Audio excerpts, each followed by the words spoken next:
What is up, everyone, and welcome back to the Biblical Hitman. It's your host, Steven. I'm here with William Ramsey, the host of the William Ramsey Investigates podcast. And folks, this man is a researcher. He is highly intelligent in the subject matters that he dives into, and he's able to come on the show today and, just inform us on a lot of different topics. But folks, listen, if it's your first time or you're returning, you want to support the show, make sure you hit that subscribe button over on YouTube. Like the show, share it with your friends, drop a comment as well. That's the place that I get to directly engage with the audiences in the comments. But if you're not into the video stuff, come on over to the audio. We're on Spreaker, Apple Podcasts, and Spotify. Pretty much anywhere you can consume all your podcast content. While you're there, if you like the show, drop a 5-star review. It definitely helps the show the most. And drop a comment, hit that notification bell, and follow all the things. But William, welcome to the show, man. Thanks. Steven, thanks for the invite. Glad to be with you. Appreciate it. Yes, sir. Yes, sir. For the audience that may not be familiar with who you are, what you do, if you wouldn't mind, just give a little introduction of yourself and where they can support you the most. Well, I have a podcast, William Ramsey Investigates. It's according to Listen Notes, it's in the top 0.5% of podcasts in the world. I do most of my research is there, so my audio archives going back 15 years now. I started out as a guest in 2010 after my first book, which is called Prophet of Evil, Aleister Crowley, 9/11 and the New World Order, which is really kind of a biography about Crowley. And that's where I started off. And then I've just been putting out books and documentaries since then. And really, my podcast started to drink when I got censored and moved all my stuff off of YouTube into a podcast so people could find my audio there. I wasn't censored at all. But I have a lot of research on a variety of different subjects. I've got 5 documentaries on my Patreon. So people, they can pay $5 a month. They could just pay $5 for 1 month and watch all 5 documentaries on a variety of different subjects: the occult, smiley face killers, occult Hollywood, Prophet of Evil, and Children of the Beast. So that's kind of like a visual representation of my books. So some people learn different ways. But a lot of the stuff I studied, I didn't know anything about.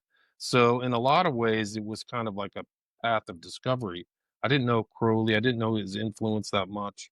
So in a lot of ways, I'm just kind of like a intermediary between the research and just putting out to the public what I've learned over this amount of time. So yeah, it's been a while, 15 years.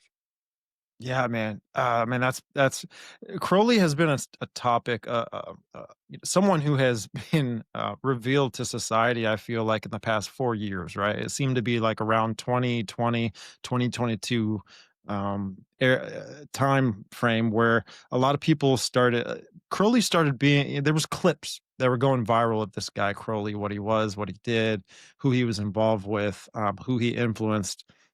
What got you into diving into the workers of the occult, pertaining to, its connection to society? Well, it's like I said, I didn't know much about it. I was not an occultist. I was raised Catholic. I was, Christian. I didn't know all this stuff. I had kind of a superficial understanding of Crowley, maybe from like Ozzy Osbourne's song, Mr. Crowley. But really what set me down that path was kind of seeing these kind of numerical things in 9/11. It's still, when you say 9/11, you're saying 11. I thought they were random, but then I just started noticing a pattern. Like, what are all these 11s doing here? Flight 11 and the Twin Towers are fully occulted buildings, and they're seen in common culture. And so I'm like, what's this 9377? Does this have any connection? And really, I just kind of came back just by seeing stuff in common culture and what clothes people are wearing. I'm like, well, who is this guy then? And then I realized this guy has like a really interesting background. A lot of people didn't go into kind of some of the details. They were definitely expurgating some of the darker aspects of Crowley. So I was like, wow, this guy's really dark. He actually wanted to have a political change in the world. He's totally a Satanist. People called him an occultist. He said he wanted to be the chief of staff of the devil. So I'm like, well, let's see who this guy really is. So I did the research myself.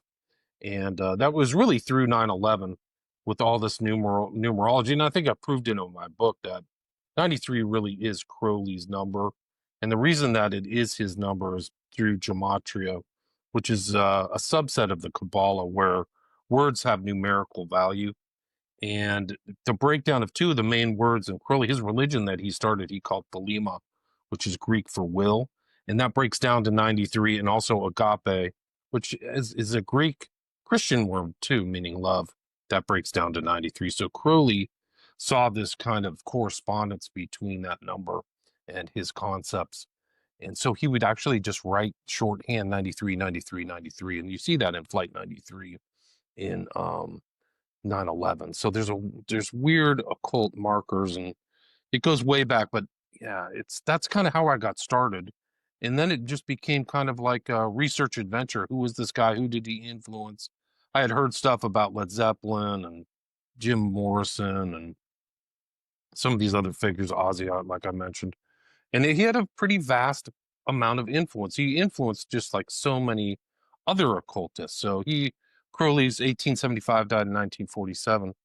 But like his followers and his ideas really, there were people who found him very attractive. A lot of elitist and things. He called himself the priest to the princes.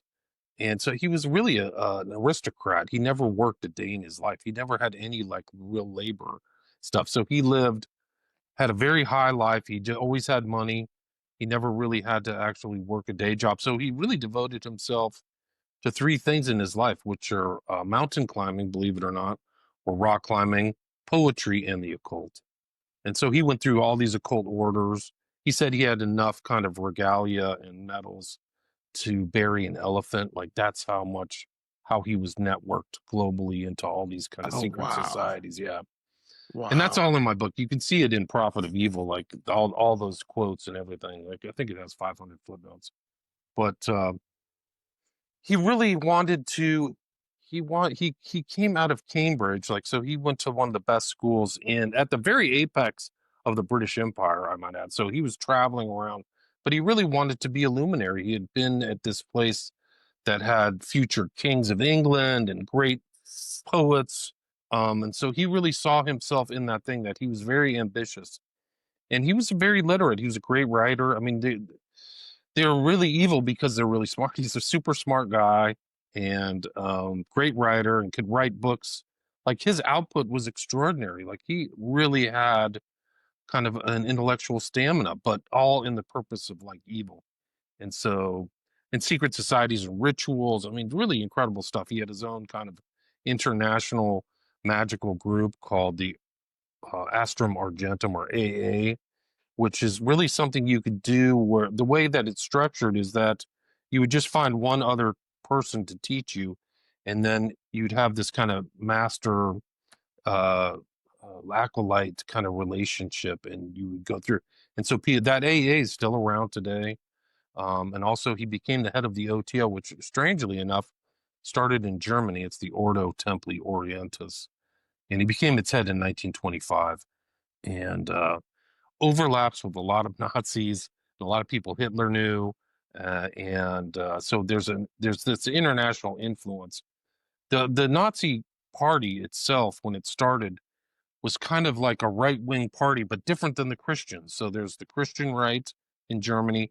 The Nazis were not the Christian right. They were the pagan, and a lot of homosexuals were in Nazi party. And so a lot of those people kind of overlap with the OTO and Crowley. And Crowley actually was in the Weimar Republic in the early 30s, believe it or not. And Right, so right. I think too what helped motivate him to practice the things he did, and what gave him a lot of not just motivation, but like what determined him the most is I think he hated the Christian God, right? I think he had yeah, something against. No, I think that was a part of his growing up, right? Didn't he kind of come from some sort of background like that? he grew up in what could be called a very rigid Christian household. There were Bible readings, very strict. They were members of Darby's Plymouth Brethren. So he kind of got this thing. He was actually a subset. They thought of themselves even more special than the Plymouth Brethren. They were called the Exclusive Brethren. So Crowley was brought up in that environment.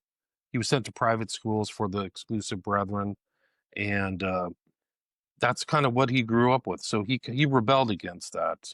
His father died, I think, when Crowley was 14 or 12, and he loved his dad. So then he was in the care of his mom and his uncle, who he really didn't like. So he really rebelled, like you said, and really wanted to overthrow Christianity. There's statements he made to other people where like he's like, you see this Christian, eventually you will have Crowleyanity will supersede Christianity.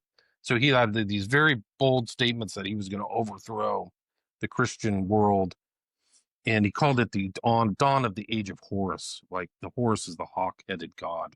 So he really saw it as the birth of the child, which is this new aeon. He actually had similar ideas as Hitler, this idea of aeonic change, which you see kind of filtered through the occult orders all the way up to the present day.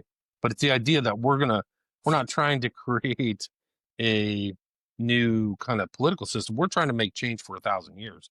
And so like Crowley advocated that, like this aeonic change. Is that something like in comparison to what we hear as today as the golden age?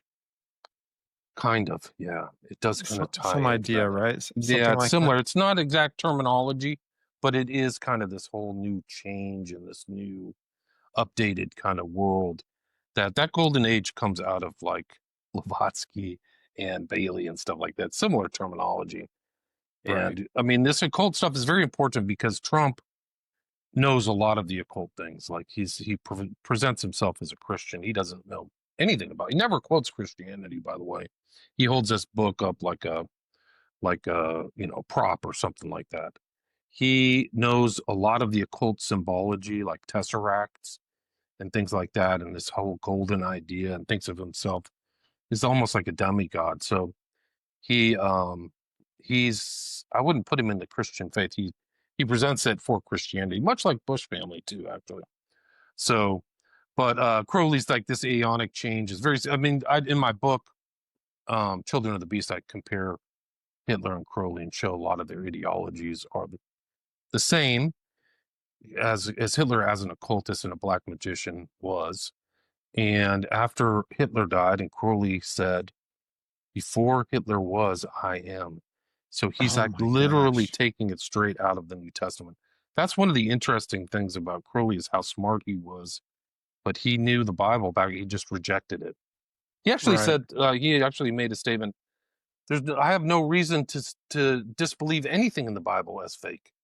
I just reject it. So he didn't like he wasn't an atheist or thought that Christ was, something from like a representation of old gods or something like that. He actually said, "Fine, I still reject it."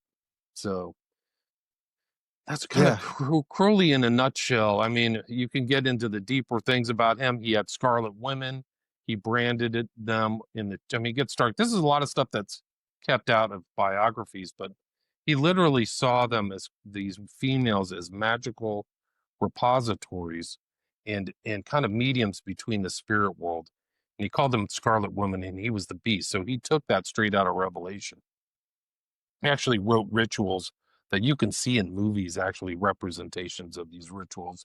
The Ninth Gate that came out in 1999, featuring Johnny Depp, he's actually in the Beast role in that. And yeah, it's pretty dark. That's And crazy. yeah, it's crazy. But these scarlet women, he would take his idea of the mark of the beast. So this is also from Revelation. He had his idea of the mark of the beast, which you can just scroll. You can go to Google and just look it up. But it's a solar phallic representation of the planets and everything. He would take that and brand his women with that on their chest. So he Right. literally branded them like somebody would brand a cow. And Right. every one of those scarlet women, he was like the ultimate kind of vampire parasite in some ways because after they were done with Crowley, scarlet women either killed themselves or went insane or went into alcoholism or something like that. Well, their minds have been fractured so much through trauma. I'm sure that they Yeah, never would be the same. I think you're right. So I mean, that's like one of the list of like the negative things about Crowley. He had 5 children. There's no care for parenting in this guy. Like he's never spending time with his children. He doesn't care. He said she'll make a good whore about one of his children. Like that's nothing you want to hear out of a father's mouth. Um, a lot of his followers they're bankrupt, insane.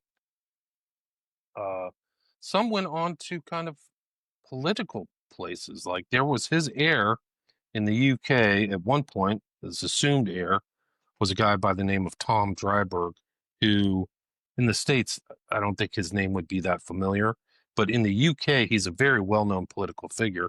He would be like Hillary Clinton, like the head of the Labor Party, so the Liberal Party.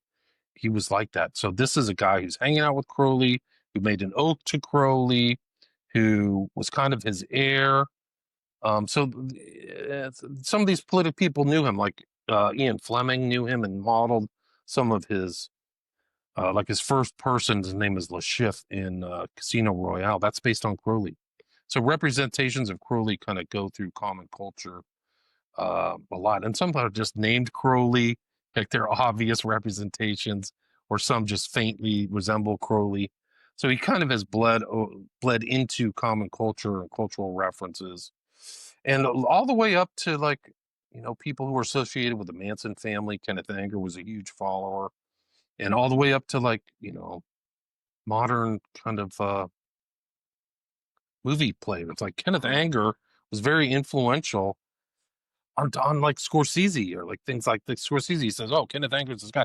This is a guy who was like a major Crowley figure who literally lived with Bobby Bouzoulet of the Manson family. Like it's left out, but like Kenneth Anger bleeds over to like Jimmy Page, who like he was like a collector of Crowley's items, and they would go to like, Barclays auctions and stuff and be together. And Lucifer, actually, Bobby Bouzoulet was in Lucifer Rising. That was filmed by, or no, it was Ritual of My Demon Brother or something like that. So it's just like you can just follow this kind of trace of the kind of the influence of Crowley on modern culture and modern occultism too. Like, but like, I was kind of just talking about how dark he was. Like these women, the children. There's really dark stuff in his diaries that he probably never thought would be published. Super dark stuff like, eating human parts of Right. your body and stuff. Wasn't he very fascinated by, blood, spit, Yeah, urine, absolutely. and all these other liquids that the body kind of, has. Right, like the opposite, like everything's inverted, but like his like the cakes of light, like everything's yeah. When you read Crowley, he's so transgressive that it's hard to kind of understand him because the Black Brotherhood for him is Christianity. So like you think in a Christian mind, well, the Black Brotherhood, that must be occultist, but in his mind, it's inverted. So it's kind of hard to figure it out, but he like his cakes of light really aren't cakes of light, they're mixes of body fluids and stuff like that. Like it gets really dark. Yeah. Um, So out of all of his practices and because he's studied a lot of religions, didn't he? I mean, he was. Absolutely. So could you talk a little bit about that? Well, when he created Thelema, he really was integrating a lot of his knowledge. At that time, at the end of the 19th century, this is when Blavatsky was kind of coming together and theosophical ideas. And it was really this kind of all these ideas from the East were coming West that hadn't really been there with that much fanfare before that. So you had ideas like Buddhism, yoga, um, other things like that were coming west, and Crowley was part of that tradition. So he came out of Masonry. He also went into a post Masonic order that was involved in ceremonial magic, and it involved other famous people. And those ideas all fused together at Thelema. Really, his kind of event that he later in his life said was his most important event was when he was coming back from India. He stopped in Egypt, and he said he received a book from a being that he called Awas, and he was dictated to him over his shoulder for 3 days, and that he called that the Book of the Law, and that's also what kind of the Masons called their book. And that receipt of that 3-day channeling thing from Awas became the central component of his religion of Thelema. And it's broken up into 3 different parts. And in the last part, it's the most vicious because it's like that's the part that supposedly Horus or the hawk-headed god gave to him. It's very anti-Christian. It's actually anti-other religions. So that's kind of the central component. But he also just integrated all of his knowledge about ceremonial magic, yoga, practices, and all this stuff into his religion of Thelema, which is pretty ornate.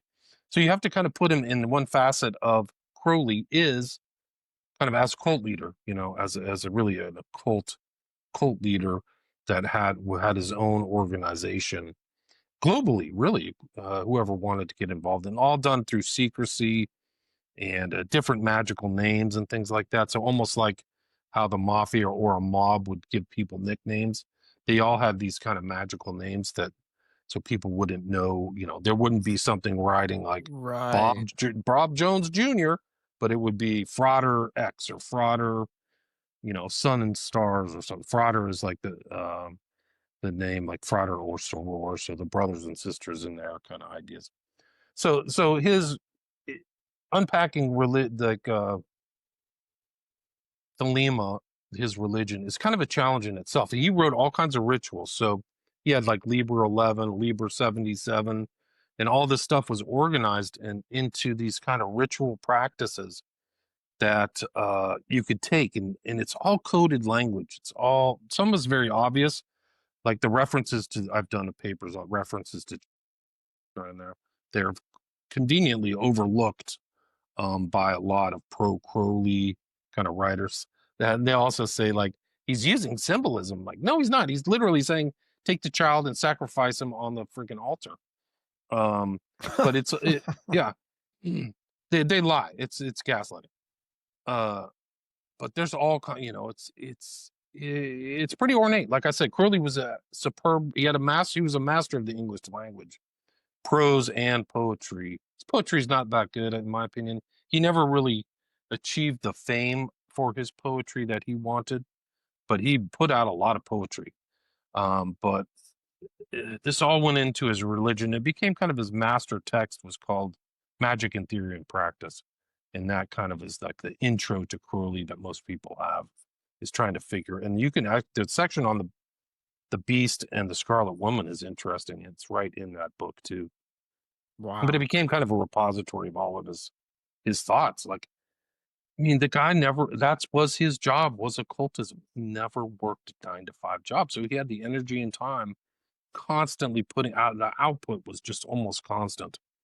But like, to come loop back around, that's kind of the answer to your question, is like a lot of information went into Thelema, and it involved this kind of new ideas. He actually put in one of his, I think it's A Voice in the Silence, which is actually something made by Blavatsky. So he liked Blavatsky. He was aware of Blavatsky and gave her kind of, credence by taking some of her writings and integrating them into his kind of ritual practices and stuff like that.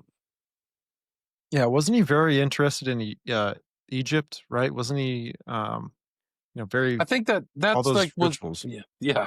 I think that comes out of the Masonic aspect of the occult, is like going back to Egypt and the household gods and the godheads there, and that kind of practice, like the non-Christian practice, but like the kind of ancient Egypt is this kind of like thing all the way through Masonry too. So I think that was part of his kind of thing, was definitely this kind of Egyptian uh ethnography, or the religion of the Egyptians. Yeah.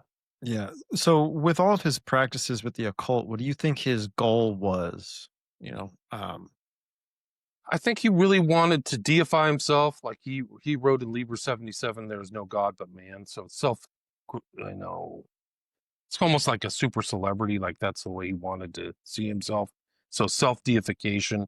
And then really the overthrow of the conventional order of things. Like, he was really a rebel.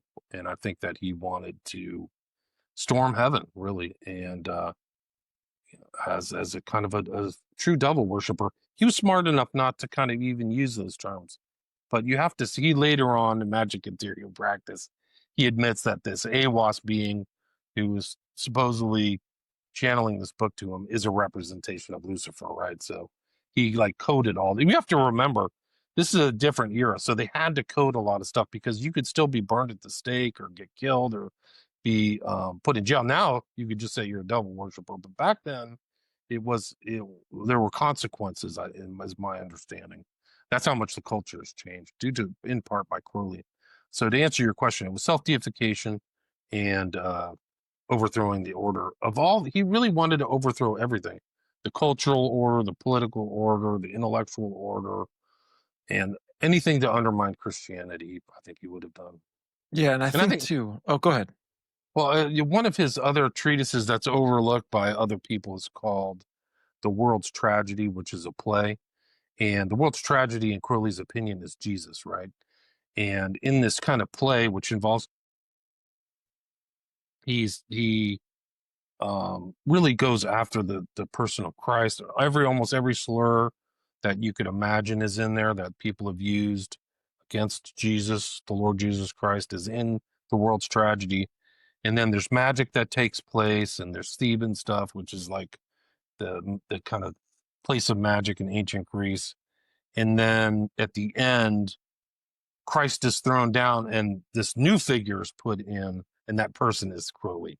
So like it's almost like it's like a fictional fantasy of his worldview, which is taking down Christ. And I think that was kind of his thing. Like there was so much sacrilege in his writings and stuff. Like one of his, and you see this in the children in Prophet of Evil, is like one of his rituals was called the cross of a frog, where you literally crucify a frog and represent as a representation of Christ. So Christ is a frog. You take it and you kill it and you bury it and you bring it back up. Like this is crazy. Like there's all kinds of Wow. stuff like that. Yeah.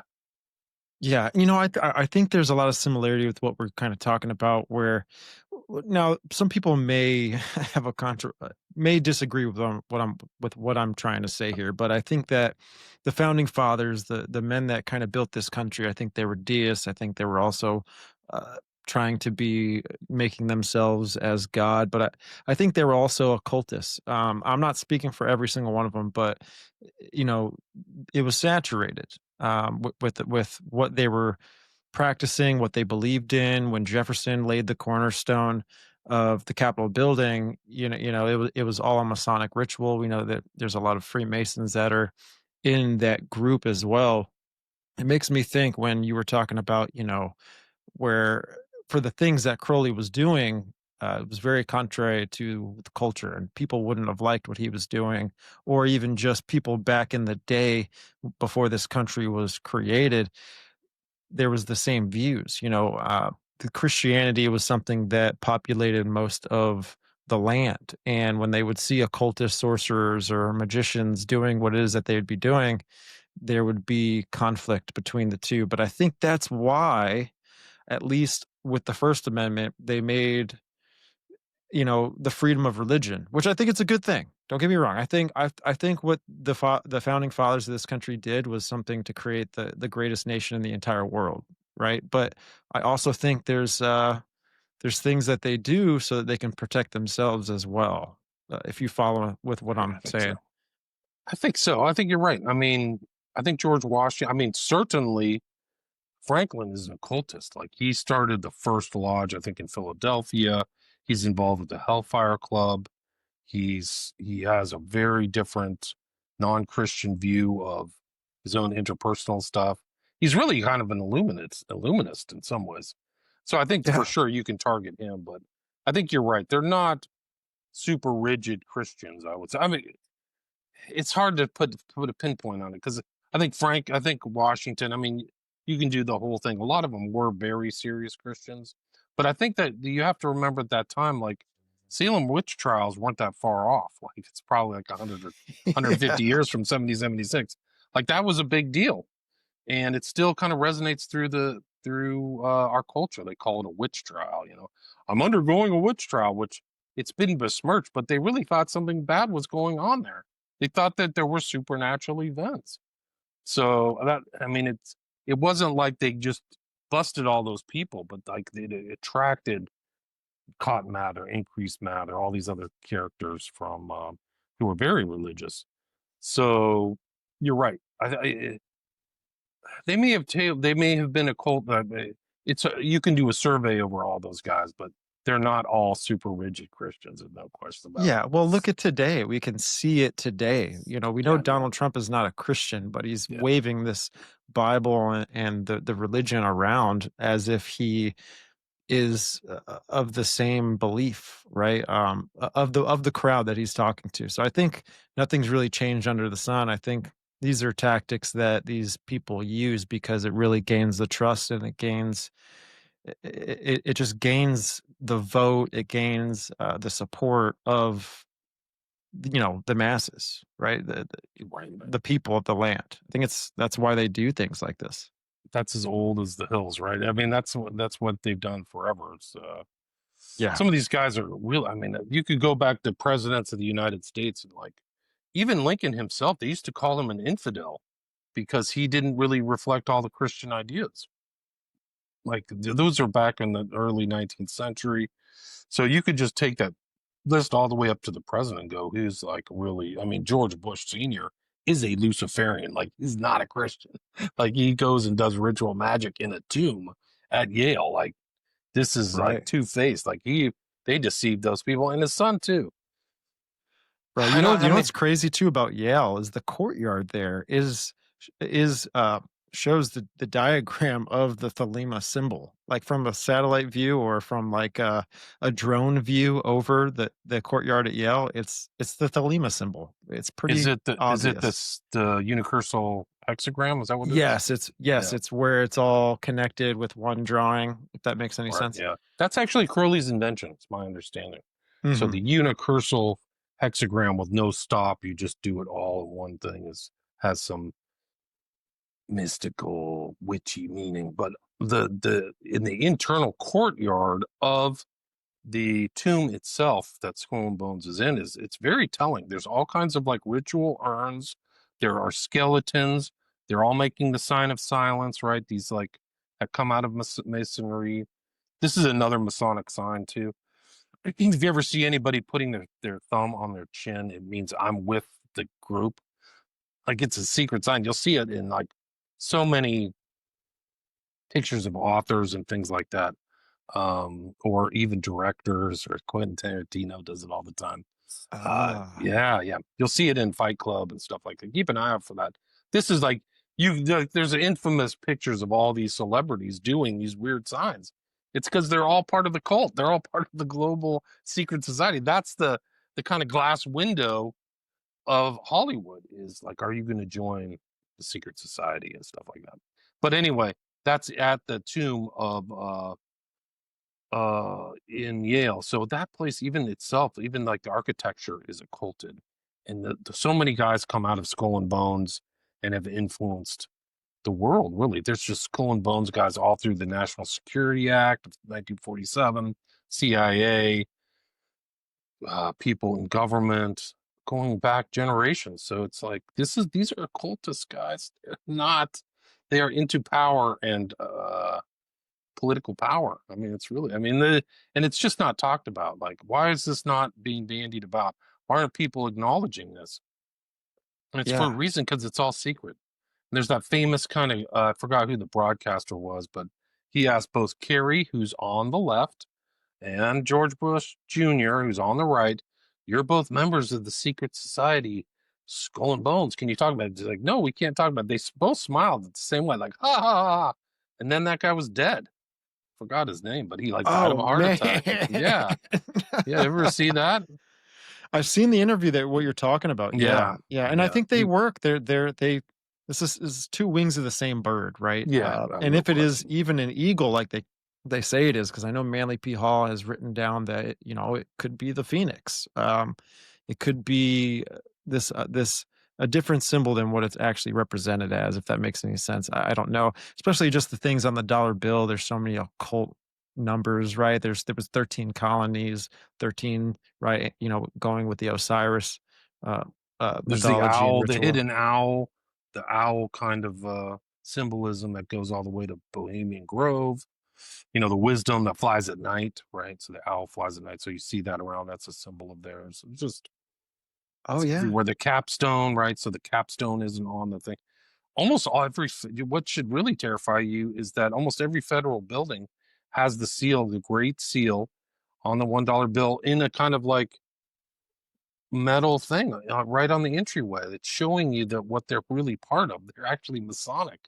It's actually, you know, these are ashlars. This is the we're trying to put together and build this great society. So Right. stuff all comes out through Crowley. Not Crowley's like somebody who's part of that whole kind of current, that whole cultural change that even is in the United States. And I think that that's why, like, there's arguments where the Bushes are really related to Crowley through Barbara, who looks like Crowley, looks like a female version of Crowley. But Yeah. ideology, I think that in there, they have a secret library in most of those clubs and stuff, in Masonic lodges and at the tomb. And I think that those guys are exposed to some of these ideas that are written in magic and theory and practice and stuff. They're clear. There's videos of guys doing ceremony. I mean, what's the movie with Matt Damon and Robert De Niro where they're talking about the CIA and the club? They actually film a place that looks like the tomb. Like, it's like they put time and effort into it. And that is can't remember the name of the film right Yeah, now. I love how It'll they come put to me. things in movies because it really illustrates kind of what it really looks like or what it may really go down as, you know? It's I think they were trying to tell the truth. And it's, I mean, the movie is really rough. Like, they don't portray Matt Damon, who's a CIA agent and a member of Skull and Bones. They don't portray him well.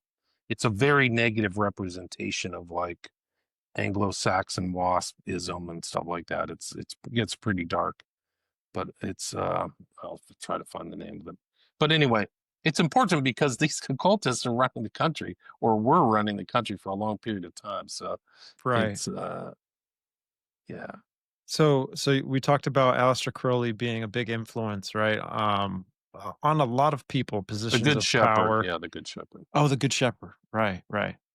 Worth looking into, worth checking out again. So Right on, right on. Who do you so because I know he was on the cover of the Beatles' first album, I believe it was. So a lot of people in the music industry, a lot of people that may be a part of this big propaganda machine, he had a big influence on. What do you think his role was with these celebrities?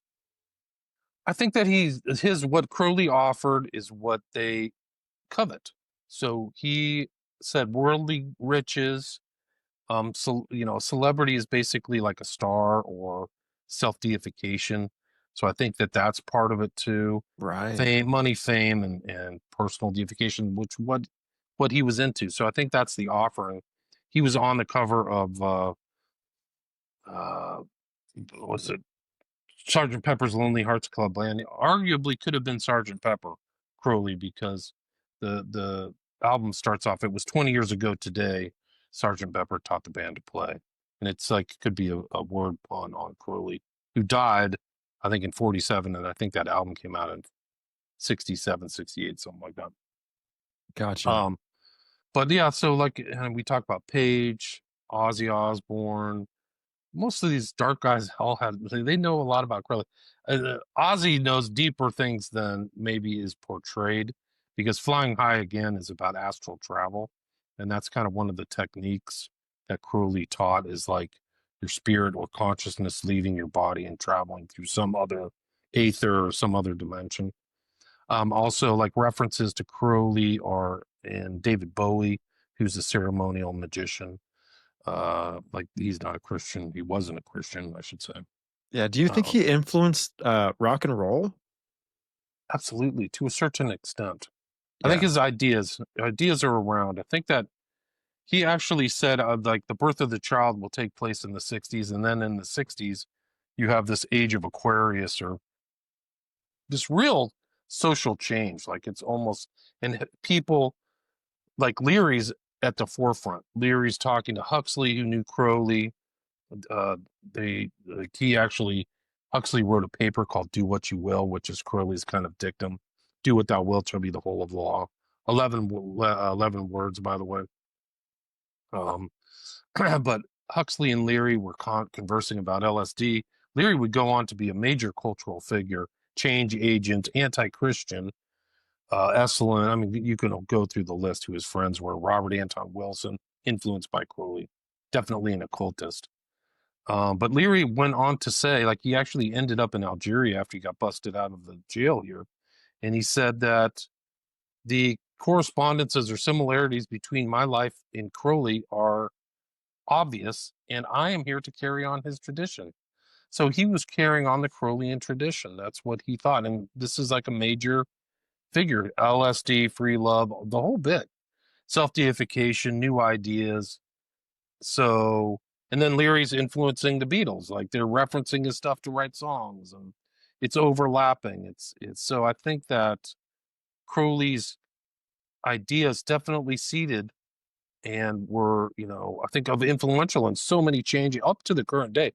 Like there's some rapper I can't remember who loves Crowley. Like he's an African American guy who has "Do What Thou Wilt" on his back. Like so, rappers are influenced by Crowley. Modern, occultists have all had a Crowley phase, whether it's Aquino, LaVey. I wonder if it's Jay-Z. Is it Jay-Z? Jay-Z had that "Do What Thou Wilt" shirt. I think that's confirmed. Right. There's another guy, I think it's Ab-Soul is his name, but like his whole shtick is Crowley. I think it's Ab-Soul rapper. He's from California. Man. Yeah, Ab-Soul, American rapper. He has on his back, he has all the kind of like tattoos, occult tattoos and stuff like that. But his back tattoo says "Do What Thou Wilt." And his albums are like, he has an album from 2016, "Do What Thou Wilt." That's the name of it. Like it's not even hidden. I think he's successful. I think he's well known. I think Absol isn't his real name, but what do you think are just they're examples. Doing? Yeah, what do you think they're doing with these songs before they're put on the different radio channels and like, what do you think they're doing to these albums? Because I forget the guy's name. It's going mind blank, but this had to be back 10 years ago now. He was a part of an elite secret society family, and he came out. John Todd, I think his name is, right? And he was talking about what they kind of do with these albums before they give them out to the public or put them on the record companies and label them out there. But what do you think? What do you think they're doing with this music? I think it's like a lot of it's not organic, so it's definitely being written by ghostwriters and other things. Like you can see that even in the Diddy trial, this guy was kind of hired by Diddy and sued him civilly, but he's like writing all the music, so he's putting it out. So I think that a lot of these entertainers they're just kind of stage performers in a lot of ways. So I think that there may be other agendas that influence the output of music. I don't think the Beatles wrote all their songs. I think that's pretty much apparent. And so many other performers haven't written their songs. So depending on stuff, like I think they're trying to popularize certain thing, and some of it's clearly magic or ceremonial magic or this kind of Age of Horus, Age of Aquarius ideas. So you don't know what's behind the curtain in a lot of ways. Right. Yeah, it's not always as is. There's always something to it. So we talked about even today, even in like these kind of talking heads and people who are out there, you find out, somebody's financing them. Somebody's giving them $10,000 a month. Like, of course they can post all day because they're being financed by some rich guy. They're really just puppeteered. They're really puppets. They're not even independent journalists. Like nobody's offered me $10,000 a month to talk, but some of these people are really just like, and it's from the right and the left or whatever agenda it is, pro-Israel or, right wing or left, even left wings, like a lot of financing going on there. So you can just extrapolate that to the music industry, the film industry, all these other things. Like how was some of this culture creation taking place? Yeah. So you talked about the connection that Aleister Crowley had with Awas, right? I want to share something with you because the Lord of the Air, right? That's what that means. Yeah. And so this was the entity that helped him write the Book of the Law, right? Correct. Or actually dictated to him, according to him, Crowley, it was dictated to him, but that's an open question. It sealed him kind of as a kind of master, at the upper tier of the world occult. This receipt of the Book of Law, channeled book. A lot of channel books are out there, actually, believe it or not. But it kind of sealed him. And there is he was young, 26, 27, I think, when that happened. I think that so there's arguments. Some people have said it's very fortuitous that happened there at that right place on his way back from India, where he could actually maybe pre-think a lot of this stuff. And there's been claims that the Book of the Law resembles some writings of Nietzsche, but it may have come from his deeper subconscious. I don't know, but I think it's an interesting critique of Crowley because it's so fortuitous for him. And then it says, like, I'm contacting Satan. I'm literally, Awas is the Lord of the Air. So, wow, yeah, dude. yeah. So I live here in Central Florida. Me and my wife, my daughter, we have Disney passes, and I want to share this experience with you because it stuck out to me. And something you said kind of triggered this thought where Crowley was on his way back from India, and this is kind of like when he happened to have this interaction, right, with this entity. Well, the religion in India is Hindu, right? And so the Hindu religion, Shiva, all this, right, the tri-gods that they have. But I'm in Disney and we're in Animal Kingdom. And a part of Animal Kingdom is an area called Pandora, based off of the movie Avatar. And there's a ride there that we were on. It's a little boat ride that you kind of go slow, but it takes you around the cinematic feel that you're actually on the Avatar planet from the movie. So we're moving around it. And when we get 3/4 of the way done, this song kind of starts to get louder and louder, and it's coming. It's because you're getting to the end. But this song was the female magi from the movie, could resemble a female goddess, right? Which there's a lot of spiritual connections with not only global leaders but also people that have started nations have had contact with a female goddess. So, anyways, we get to the main part of the end, which is this blue avatar lady who is probably 10 to 11 feet tall, sitting in a crisscross stance, and she's singing Wah, Wah, Wah. And Wah, which could be connected to the same name as Awas, it's just a different way to pronounce it, is the tree of life in the movie Avatar. And as she's singing it, she's blue. She looks like the Hindu god, literally. And the avatar comes from the Hindu religion, which is like reincarnation and all this other stuff. So I'm like, this is a cult practice right in front of us. People are enjoying it, spending their money on it, and they have no idea what they're actually being presented, right? Right. They're just seeing it as what we call today as entertainment. No one's seeing this. Right. That's how important cultural creation is, or cultural engineering. Like, they can do that stuff. For people who don't know, the Lord of the Air references Ephesians 2, where Paul wrote, according to the course of this world, according to the prince of the power of the air, the spirit who is now at work in the sons of disobedience. So it's like perfect for Crowley. So the prince or power of the air, people is identified as Satan. Yeah. So it's all biblical. Yeah. It's wild, man, really how normalized it is today. And you know what? That's another thing that I found about Animal Kingdom is on the tree of life, which is the biggest attraction that the park has. It's this gigantic tree that's about 150 feet to 200 feet tall. It's probably 80 to 100 feet wide. It's gigantic, man. Wow. It's millions of dollars of architecture.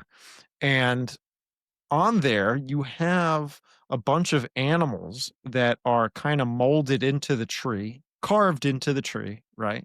Now, there's different sizes with it, which to me resembles authority. And at the top of the tree, which is the biggest animal on the tree, is an owl, and it's at the top. Wow. Makes perfect sense. So people are like just completely absorbing that. Wow. Yeah, That's they're crazy. taking pictures in front of it. They're Wow. smiling. They have no idea that this could be like Moloch worship in some sort of way. And, plus, it's the tree of life, which is just a Gnostic view, in my opinion, resembling what it truly stands for, right? With the owl, Moloch, Baal, also the Avatar ride with the tree of life, Kabbalah is the Awas. saint seen as the tree of life, the Kabbalah, all that stuff. Yeah. Yeah, yeah. So what do you Wow. think these so I know we talked that, it's most likely Lucifer. Um and so Crowley had an interaction with Lamb, right? Correct. Right. This was an entity that he actually sketched a drawing of what they look like. What do you think, these entities are? Do you think there's multiple Demons. different Yeah. I kinds? mean, I think they're Yeah, demons yeah, in no the doubt. Christian tradition. These aliens are demons. So that's what like people are talking. You look at some of these people who are promoting the UFO culture, it'll scare you because they are very knowledgeable about the occult. Some are super knowledgeable, and in my opinion, high occultists like Crowley. And so they promoted this kind of thing as like, oh, the aliens here. When you like, there's other really good researchers. I can't remember his name now, but he said that the experience these people have with aliens is the same experience people had with demons for centuries. And so they just kind of reformed it because they're afraid of them. Like it's all fear. And like even like sleep paralysis and stuff like that. People say the name of Jesus and the sleep paralysis stops.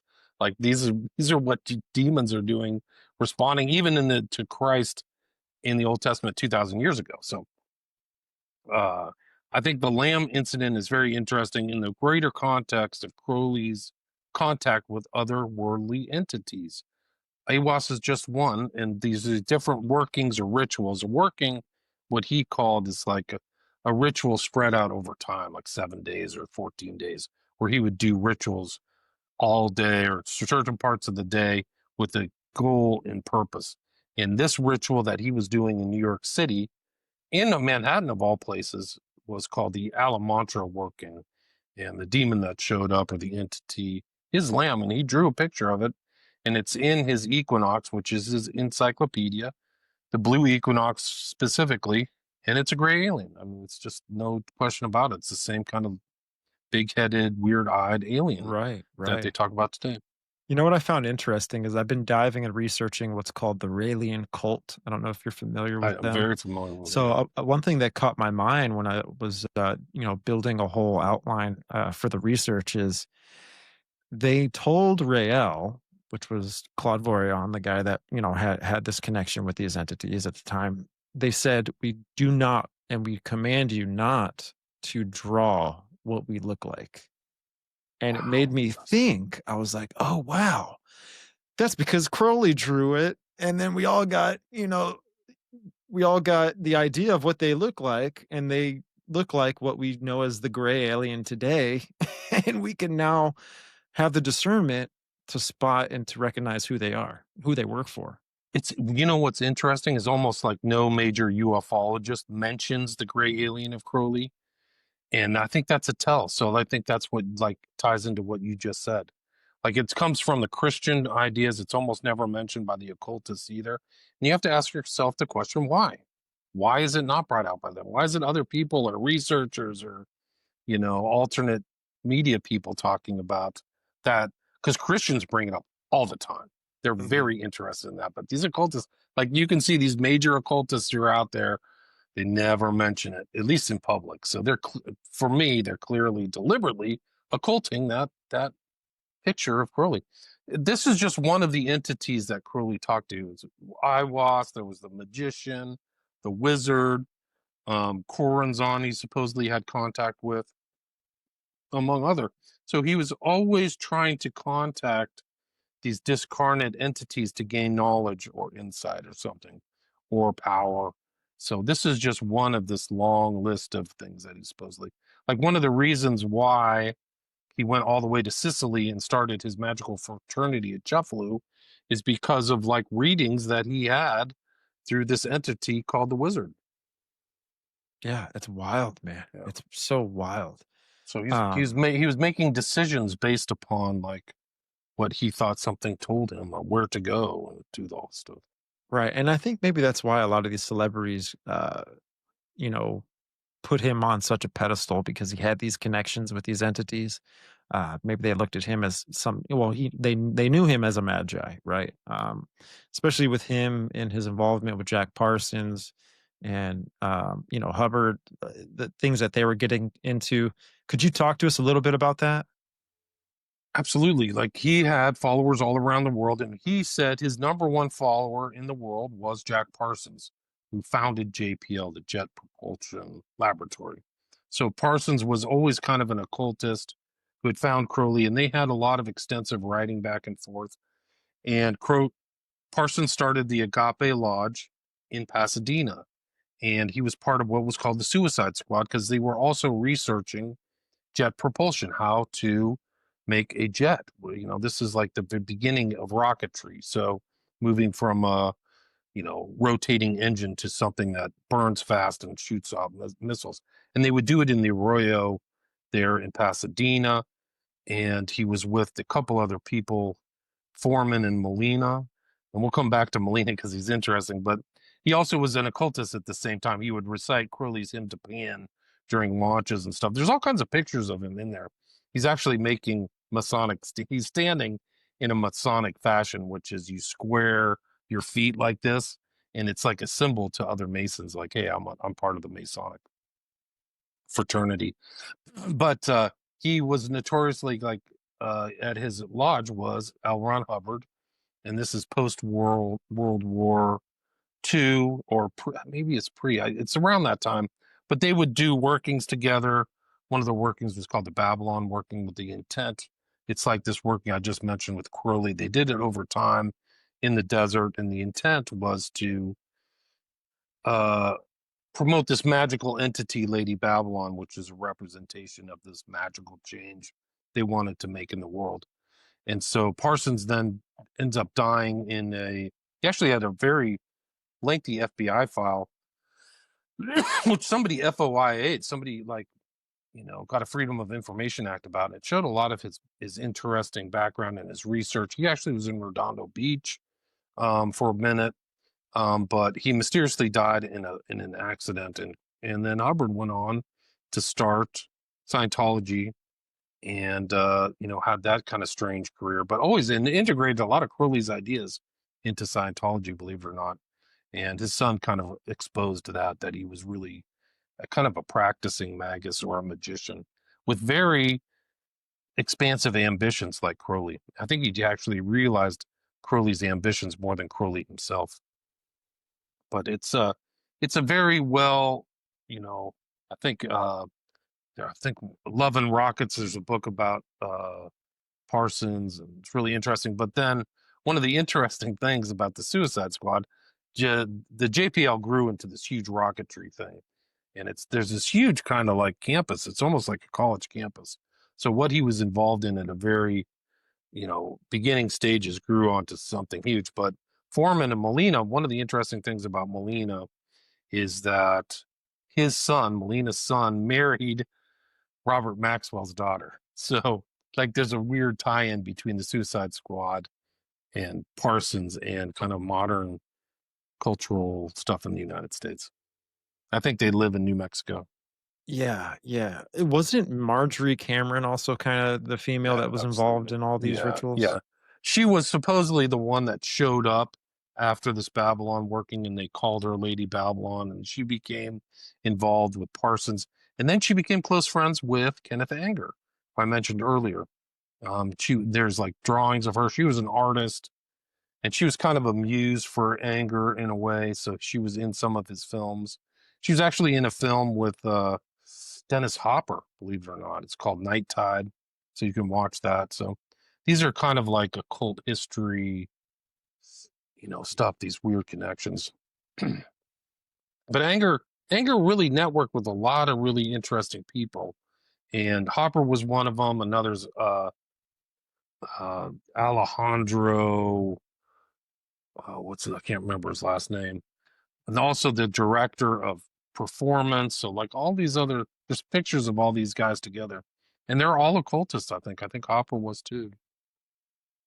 Yeah, the crazy thing about Marjorie, and I don't know how legit this is. Wanted to get your opinion on it, but there's a picture that she drew of her having intercourse with an alien. Are you familiar with that? Yeah, I am. I've seen And that picture. that alien reminds me of the movie.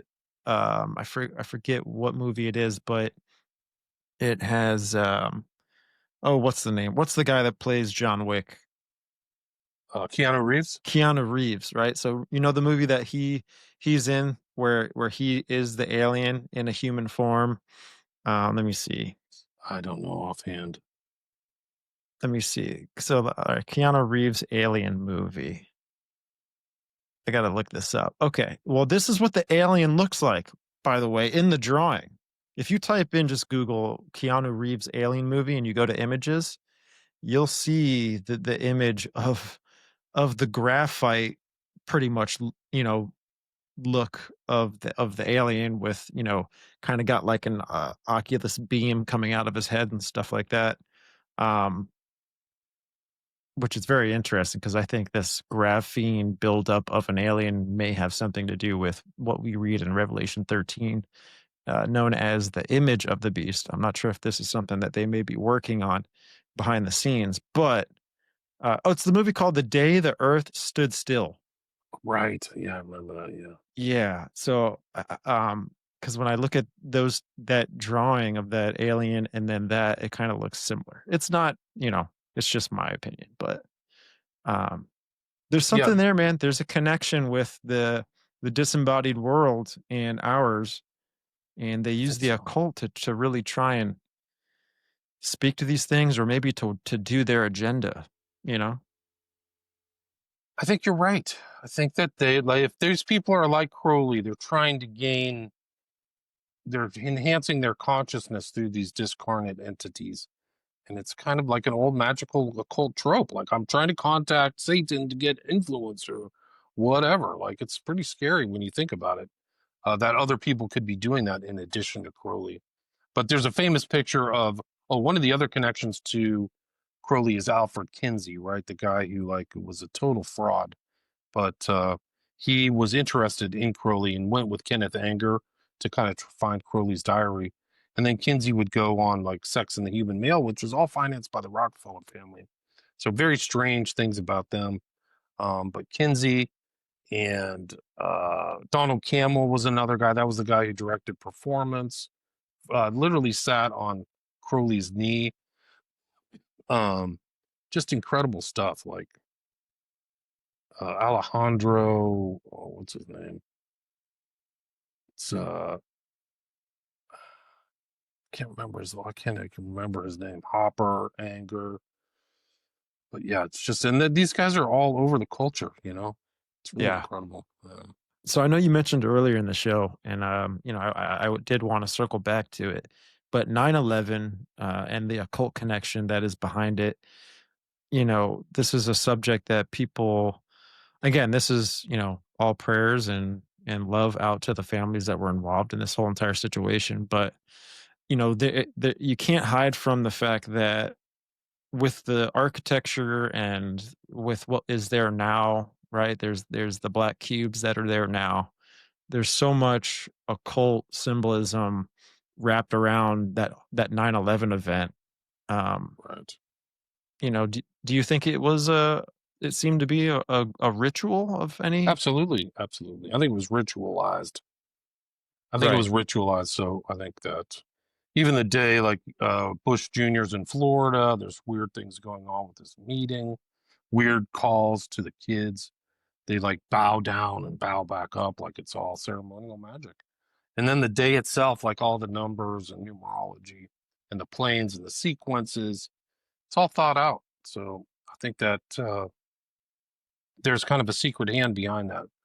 And the bushes are right there in the middle of Yeah, yeah, it's wild. I mean, just the twin towers too could possibly represent the two pillars of Freemasonry, it. maybe. Boaz Yachin, they're in 11. It's in 11. It's an Oh, an 11, ideogram. yeah. Yeah. It's two ones.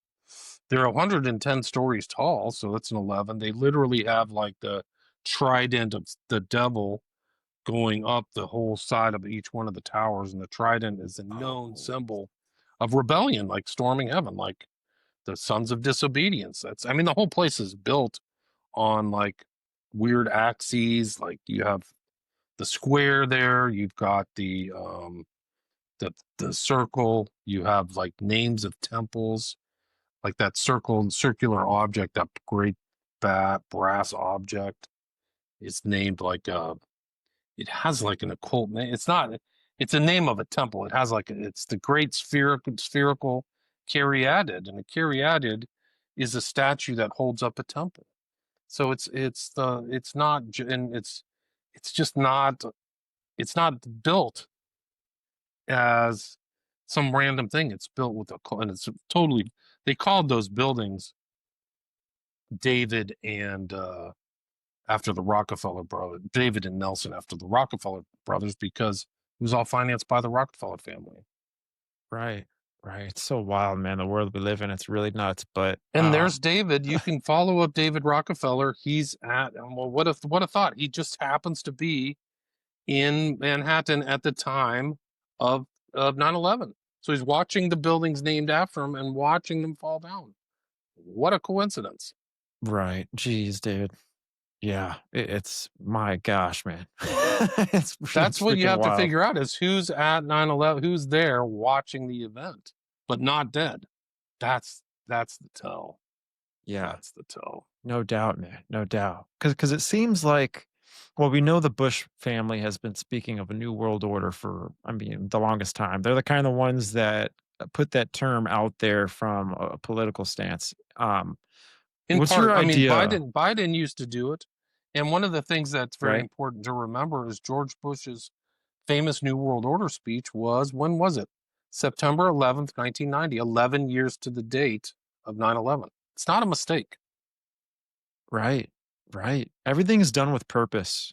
You know, I If that's see your it how, religion, if that's your yeah, religion, if you're Christian, you know, celebrate Easter, you celebrate you know, good all these point. important dates. I mean, it depends on what part of faith, but holy days, saint days, Christmas. So if you're an occultist, why wouldn't you do the same thing? Why Right. wouldn't you Right. structure your life on different organizing principles? True, man. That's a good point. What's your thoughts on the New World Order? Well, it's real. It's an elite thing. It's not for the standard people. It's not for people, working class people, but for people who are interested in power and maintaining their lifestyle or whatever. It's a way of structuring the world for, just like George Bush says, for ourselves and future generations. When he's saying that, he's saying it to the people inside Congress. He's not saying it to all the Americans. So the New World Order really is an elite kind of an organizing principle. It's already taking place. I mean, you have to see it, different iterations or different layouts, but I mean, all the way certainly from post World War II to the present is this underground kind of liminal concept of reforming the world in their image. And that's what they're doing. It is part of it. All these wars in the Middle East is this overarching broad view. Like the agenda is to topple Russia. So that's why there's this war that started. There's nobody in the United States cares about this thing, but the elites do in DC, and the people who are going to profit off it are the kind of what Putin calls literal vampires. Like he literally calls them vampires, and they're right. I mean, we're demon possessed as a country. It's just like the Christians have kind of lost their salt because they put up with all these evil people for generations. And I'm directly saying this to the Christian leadership, is that you literally had like Satanists running your country and you said nothing about it. So you're Right. like they're false leaders. They're a total joke. I mean, in my opinion, like I'm watching these occultists, like, why aren't you saying anything? I actually have talked to like Christian leaders who think my ideas are, they just can't, they're not palatable. They're not Christian. I'm like, you claim to have discernment. Can't you put it together? Anyway, No, I agree with the you, new man. the New World Order is real, and it's Yeah. occulted, and it's overarching, and the amount of suffering they've caused is it's barely constant. It's immeasurable, and it's part of the kind of propaganda, New World Order, MK Ultra, collective psychic driving is all part of it. So there's all these components, financial, cultural, and it all goes back to Satanism and the sons of disobedience and the war against God and Christ. Right, man. I know. So you mentioned MK Ultra is something I cover a lot on the show. Um, I feel like it's something that's really influencing culture today. What how does MK Ultra look like now from when it first started, you know, in the 30s, 40s, and 50s time? It's just become more sophisticated and more technically astute. So I think that from the beginnings of that research, which was pre-war, through the war, and then the application of it, it's just become more and more sophisticated. So you're clearly seeing people influenced through websites, Reddit or Discord, or even secret servers or things like that. And they're being, there's a dark persuasion going on in some of these young kids. They don't understand it. And it's interesting. It comes all the way up to the present because this kid who was one of the many Trump assassins, one that we know of is Nikita Kasap in Minnesota, who literally killed his own parents and was saying order of nine angle terms like Niner. But he was influenced from somebody from Ukraine, which is really just a rump state for the U.S., to like plot to kill, Trump. And and then you see this radical personality change over a year or two. Like, it's very strange. So I think that they've gotten sophisticated enough where they don't really have to have a handler like what you see in the 60s assassins or in Manchurian Candidate. So it's something now you can just have like an online handler. And you kind of see some of the stuff with Sirhan, the Radio Man. So I think it's just an advance. And now you've got voice to skull. I think they've perfected the techniques and to make it undetectable. So I I think agree. it's a very scary time to be in. Yeah, you got to Right. really protect your kids. Usually, suggestibility is youth. That's why a lot of the like patsies are like 20, 22, 24, is because they're just more suggestible. And when you're older, you're not as suggestible. So these young kids have to be protected. They shouldn't be online. If you have a kid who's a teenager and he's at theater or sports or chess club or outside bicycling, thank God. Like, that's what he should be doing, is actually touching grass and staying offline, because the common denominator of all these guys is just being online for hours. Yeah, I really wonder if they're sending some sort of frequencies through visuals rather than sound, right? Through ELF, LF, whatever, these low frequency waves. But I'm wondering if now they've gotten so sophisticated to the point to where we can watch things on social media, we can watch things on YouTube, and they're kind of sending these things, optically to where our brain is kind of receiving it, but we don't see it or pick it up or recognize it. But I but think it but it I puts think little ideas, sure. you I know? think you're in a hypnotized state if you're watching TV, at least the conventional corporate media or whatever. The blinking and stuff that's going on, it's all intentional, and then becomes suggestive. And then, like, hey, buy this product. You want to be healthy? Go get your shot. This may cause like tumor to erupt out of the center of your forehead, but go. And then, like, you've lost your critical thinking component. Like, man, maybe this shot is going to do it. Maybe I just sit on my ass and not go get exercise and eat this hot dog. Instead, I'll Yeah, take this pill. Like, how would somebody believe that? Like, go outside, get some exercise, lose some weight. I mean, I think you have to chalk up some of these decisions that collectively are made by our society are because of mind control. absolutely, man. Why are we spending $300 billion in Ukraine? It's the stupidest thing ever. It's so dumb. You cannot even, it's looking into a void that doesn't have a bottom. And anything that surrounds it, that you believe that Putin's a vampire and he drinks baby blood, or that border means anything to you as the United States, or that the Ukrainians are being oppressed. If you believe any of that, you're mind controlled. You're also stupid that this matters. Like, you have $300 billion in tax dollars over there when your country's falling apart. You have to chalk it up to something much more dark propaganda. Like, Right. so MK Ultra is here. Like, the original thing when Dulles started MK Ultra, he literally laid out the whole idea was for collective and individual application. So people are like, well, I can just have this one guide. No, he's thinking about the whole society, how to manipulate the whole society. And if you talk about 9/11, I think you have to talk about MK Ultra and its effect on people, the national traumatization intentionally made over and over. Watch the buildings fall over and over, and people falling out of buildings. All intentional. They're driving it into your brain, and then it's like, well, Iraq did it, and people are like, oh yeah, you know that 50% of the American population literally believed at one point that Saddam Hussein did 9/11. Wow. Imagine the power. I'm not surprised. Imagine the power behind that. The Wizard of Oz behind the scenes, just cackling and laughing at it. He could get 50 or 75 million people to literally believe in their thought that Saddam Hussein was behind 9/11. Go look up that fact. You can just grok it. It's really a real fact. And like, people don't contextualize that. They're like, oh, well, that's weird. No, it's amazing. They can just make that up and plant that into the brains of millions and millions of people. It's safe and effective, man. That's what's going on today.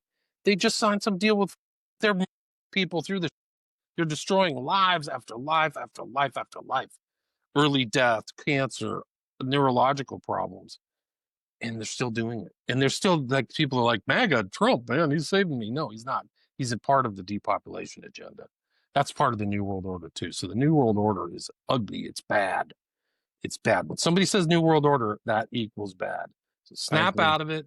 Snap out of the mind control. Come into the real world, people. Especially Christians. A lot of the Christian pastors are they're they're horrible. They're just a total joke. If they don't talk about this, the New World Order or Satanism or Crowley or numerology, they are, to me, they're blind guides, just like Christ talked about. And there's a lot of them out there making money.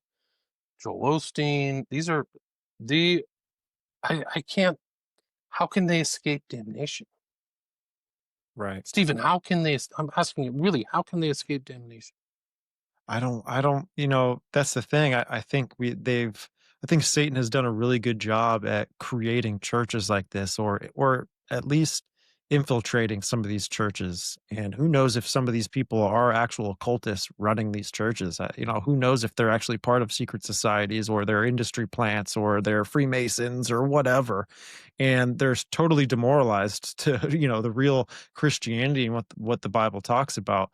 But I'm thinking that this is why we see in the New Testament, the apostasy, the great falling away, and then the man of sin will be revealed. Something has to happen to where the church, the believers, the body of Christ gets demoralized and believes in a lie. There's something is going to happen here. And Christianity is becoming so sensationalized. It's becoming so contemporary. It's becoming so worldly that that's why they don't have the discernment to see the things that me and you see, or to even maybe open up a book and to research it, because they look at it and they go that they can't see that this is how the world is. They're demoralized. You could take them in front of a concentration camp and go, "Hey, look, concentration camp," and they'll look at you with a fluoride stare, and they go, "No, no, that's not what that is." It's like what Yuri Bizmanov, talks about, right? That the ex-KGB, specialist from Russia, how to really infect and to control a nation. This is what you have to do. But it all starts from even higher than governments. It all comes from higher than the bankers. It comes from the top of that unfinished pyramid, that all-seeing eye. This is the architect of this world that is, creating these things and establishing them, these things for what they are, because he's building a new world order. He needs to inherit this world when because I talked about this on a previous show. Like, Satan's working on getting this world prepped, so when he comes here as Antichrist, all he has to do is take the throne. If he was to come here and to build an empire, the people would recognize it and see it and call out that that's Antichrist. He's using the meta narrative of the Hegelian dialectic to have the people build it to usher him in, and he will just come and inherit it, if that makes any sense. And it'll be too 100%. late. It'll be too Right. late for the people to go, oh no, what have we done? Let's hit the rewind button. It's set in place. It's done. Good job. You're seeing it today. Like there's literally 2 million people dead in Ukraine now, at least 2 million Ukrainians. They filled all of the cemeteries, and it's barely in the not in the consciousness of people. Like this is a grave loss. Tens of millions of people died with this shot rollout.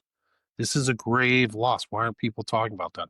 It's like their brains get switched off, like, hey, what's going on? There's Gaza. There's 500,000 dead people in Gaza so far. This is a global thing. This is the New World Order. If you look at the broad, you have to take a wide angle view and conceive of what's going on as happening, and then you can throw in so much. Oh, it's just, you're right. It's the Yeah. lead up to something else. Yeah. And I think with all the things that we see, uh, with that is initiating the progression of moving forward to this new world order. It's all being done because I think that these people that are involved in the new world order, these elites, elites, right, that they they are trying to accomplish the agenda that they're told by these entities, if that makes any sense. Because when you look and you compare it with, alien cult leaders, right, who call themselves prophets and messiahs and all this other kind of stuff. They're the messengers, right, relaying the information to us here, humans on Earth. Well, when I've been researching the Raelian cult, in order for the extraterrestrials, the Elohim, whatever you want to call them, there's multiple different names, just like the mythos of every culture in our history. There's different names for these things, but they're still the same council, if that makes any sense. They want a utopia to be built here before their arrival. And so I think that's why we're seeing a push for the transhumanism agenda, the technocracy, the surveillance. I think they're trying to create a utopia for this world, but they want the people to be demoralized to it, to see it as something that's good, something that will bring peace and safety, security to the world, um, and all of that. I think that's what it's all kind of wrapped around. Sorry for me going off, but No, but I think you're right. This is the whole UFO agenda, is the hidden alien entity agenda, which is like the demonic agenda. So it's just a cover for it, which is why all these guys are occultists. Whitley Strieber, all that numerology I was talking about, he knows all that stuff. So I think that that's like the soft, unveiling, is that this is actually, we're going to call them UFOs now. And then like, hey, by the way, these are evil entities and these are the fallen ones who were kicked out of heaven or something. right, Um, right. and then you can go look at Whitley Strieber. Like this guy is like, the four brothers. There was David Nelson, who was involved in MK Ultra at the very beginning, 1950. He knew a lot about that stuff before he died, strangely. I think it's David. The one of them went to, I can't remember his name, but he went to Arkansas and supposedly was the illegitimate son of him was Bill Clinton, which makes perfect sense. But Lawrence was kind of like the artsy, intelligent one, and he was very much involved in the culture creation. So he gave money away, Esalen and all kinds of stuff. But there's pictures of him with like Whitley Strieber that, I mean, to me, and immediately that's like, this is a discrediting that Whitley would hang out with a Rockefeller and take money. It's like, this is like they're financing Kinsey. Elites finance, like the Getty family financed Kenneth Anger. Kenneth Anger said all he had to do was call the Getty brother, who did all kinds of strange, rich, elite guy, oil money, did rebirthing rituals in freaking tombs, and this guy he was Getty Jr. Um, Kenneth Anger would say, "Hey, I just need an international flight to get to Europe," and paid for and gone. So these Wow. elites, like Crowley was, like I said early at the beginning of this, the priest to the princes. A lot of these top level people have some kind of like, they may not be in direct contact with entities, but they have some kind of like house occultist who helps them out. And you see that through even the guy who made the seal on the dollar bill. I think he was the vice president under um, Roosevelt, but he had this kind of occultist who was like interested in the same stuff Crowley was. He was I can't remember his name, but like he was an occultist. Like he became the Department of Education, or but like these got integrated into the dollar bill. Like if you go and look at these people, there's somebody flowing around. Then this guy, like the modern version, is this guy Damien Eccles. He was the West Memphis Three. Look at all his celebrity adherents. Johnny Depp. These huge names. Like Johnny Depp is huge. What's he doing tinkering around with this guy from Arkansas? How does this make sense? Right. The only way you can make sense is through kind of an occult lens. Yeah, man. So in your books, you also talk about something called the Order of the Nine Angles. What is Yeah, that? it's just one of these kind of newer kind of things. So you had all these things branch out. There's all kinds of different groups and many OTO, like I mentioned earlier. But then you kind of go into the 60s and you have the Church of Saint LaVey, you have the Temple of Set of Aquino, you have followers of Crowley maintaining the OTO. And then a kind of new group kind of grew up that was satanic, but saw itself differently. And it came out of the UK, and it's called the Order of Nine Angles. And really started out kind of putting out small pamphlets and sending them out, and really underground, like PO boxes and things like that. But they were starting to build a corpus of ideas, and they actually have a tree of life. They actually have the Tree of Life septenary way. It's a seven step thing up. They didn't like they didn't the founder didn't believe he wanted to have any kind of Nazarene, what he called Nazarene involvement in his cult.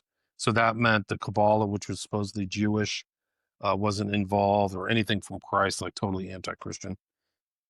But he used the kind of Yggdrasil or Tree of Life structure, septenary way. What sets the Order of Nine Angles, in addition to like contacting dark gods, the 21 dark gods, who all have symbols within the organization? Level 3 on the septenary way is you select an offer or a sacrifice and kill somebody.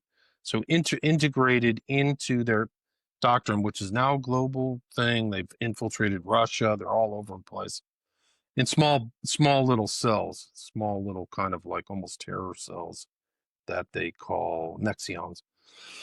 Which, I mean, they have kind of like spiritual worldview, because they believe in other dimensions. And they contact entities through those dimensions through rituals and stuff. But this whole offer thing that distinguishes them, and you can read my book. They like argue with these other occultists. Like there's literal like Dave Myatt is the guy who started it, supposedly.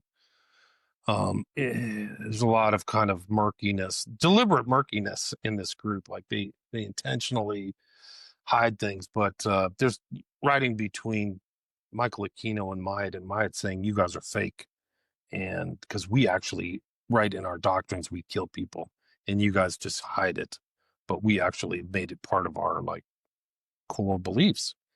And it's slow because of the internet and communications.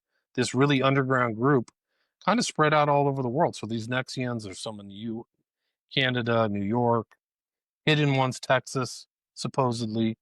And it kind of, these ideas, it's very sophisticated, may have some intel background. Myatt, strangely, has never been in jail, which is kind of a tell. Like, wow, you haven't been busted for any of this stuff, but you're writing about it. Like, why aren't you in jail? Like, are you doing this? But the ideas disseminated all throughout the world and kind of filtered up and came through the far right globally. And so kind of like this new Nazism, the new neo-Nazism, and this order is kind of a neo-Nazi order. Like they love Hitler. They actually do their time from the birth of Hitler in 1889. So it's like Era Vulgaris is like the Christian world. So everything's inverted as usual with the occult. But they seed it, and then there's all kinds of murders associated with people who are in the Order of Nine Angles. And I just mentioned one earlier, which is Nikita Kasap. That was this year. He thought he was part of a 10-man murder squad, and that's what they led him on to believe. And they were having him move around. He was going to end up in Ukraine. So they've influenced the culture in strange ways that people don't perceive. Ed Sheeran's song "Bad Habits" is a symbolic representation of Order of Nine Angles Oh, wow. ideology. There's no question about it.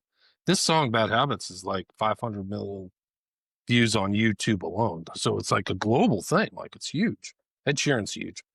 Um, I think whoever's behind, it's like who knows who he's talking to, what kind of high level occultist is behind him. I doubt it's him, is my idea, but somebody put him up to be a front man. It's vampirism, mundanes.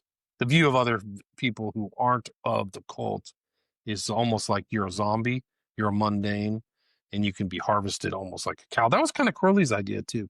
He wasn't an egalitarian at all. He thought people were cattle and should be sheared and used for their mutton. Like he had just a horrible inversion of like Christian ethos, Christian ideas. But anyway, the Order of Nine Angles it's just keeps popping up in the news.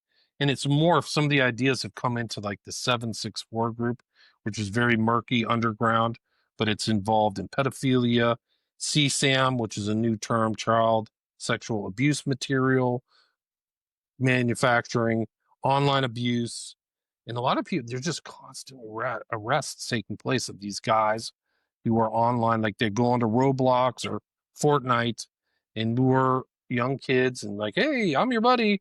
Can you come over to my Discord chat and we can talk? And then we go to the Discord and then they go to Telegram or something even more secretive and they get groomed and really horrible, horrible stuff. And it's actually come to the attention of um, the law enforcement. So like federal law enforcement is supposedly involved and interested in they are prosecuting these cases, so it's good for them. But it all kind of ties back. 7-6 goes back to the Order of Nine Angles and goes back to Maya. It's a kind of a new kind of occult phenomenon. It wasn't around, 30, 40 years ago. Oh, wow. Wow. Wow. There's a lot to it, man. Oh, I mean, a lot, yeah. that's probably I've just done a the lot. surface. Yeah, I've done a lot of interviews on that on my podcast, William Ramsey Investigates.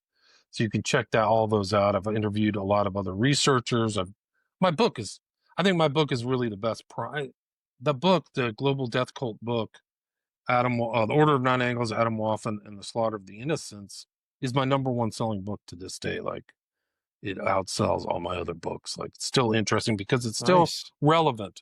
And I think it's the best primer out there. I don't think anybody else has really done a good job. They see it because it's neo-Nazi.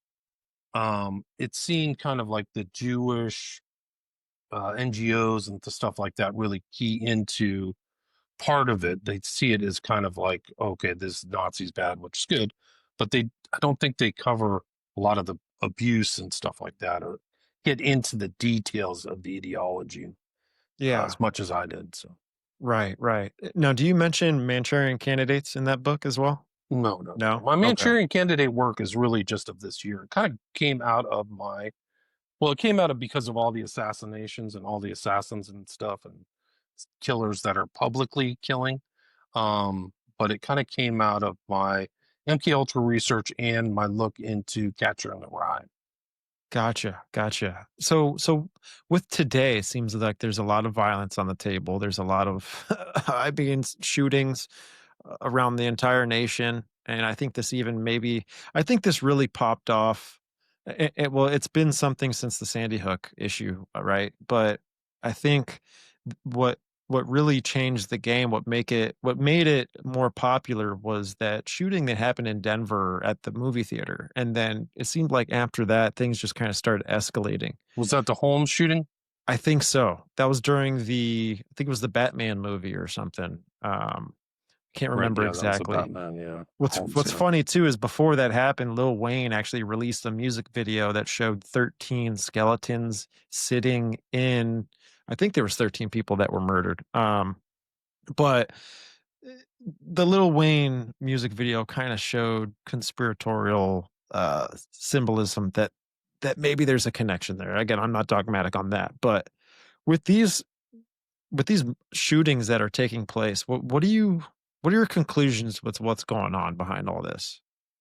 Well, it's hard to place them all together. Like there is an increase of something going on. Why it's happening is a good question. There's a lot of trans people involved in violence, public violence now. They had this one recently his name was Justin Pressman or whatever it was, Robin Westman. So there's a lot of suspicious characters with suspicious backgrounds. A lot of these are kind of mysterious, like Luigi Mangione, who's in court, and Ruth, who literally tried to stab himself, who was supposedly one of the Trump shooters. Nikita Kasab. We don't know much about Crooks. What's his motivation? Why is this happening? Like, this is an enigma, a public enigma, and why don't we know more about these people? So I think that there's like a darker thing involved, at least in some of them. I don't have a lot of proof in all of them, but like they are undergoing personality changes. Like, this is very strange, and it's not like private violence. So it's not like I'm going to go home and shoot a family member. They're like going out to publicly do stuff in public, and so uh, I think it requires a lot of investigation. I've been doing that, so I've been trying to show people through like this Manchurian Candidate film in 1962 is kind of an exemplar of kind of some of the techniques that are available at altering and manipulating human behavior. And I think certainly there was a lot of people in the 60s who were manipulated.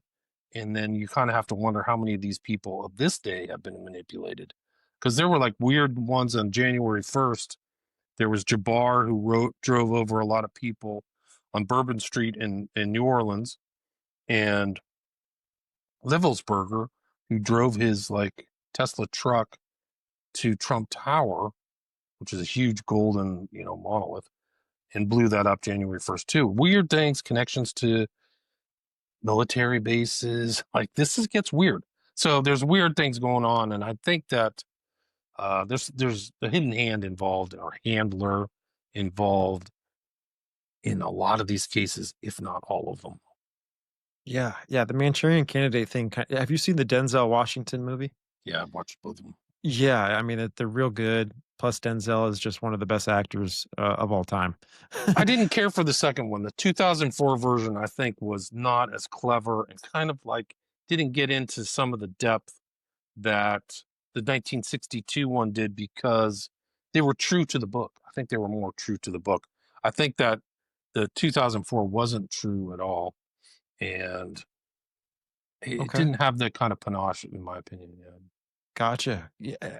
Do you think that this is still a part of, because I think the occult is a part of it. I think that there's an occult connection with the idea of the Manchurian Candidates, at least with maybe disconnecting or disassociating someone's consciousness, or their agency of their consciousness, and now they're kind of just some sort of rogue robot or something, or they fulfill their programming, if that makes any sense. Maybe the idea of the born supremacy, or the born identity. I'm sorry, the born identity movies, right? It's kind of like he was disassociated from his identity, and he didn't realize that he was actually going through an MK Ultra experiment, and he was a part of a CIA operation to go out and to be these people that take people out all over around the world.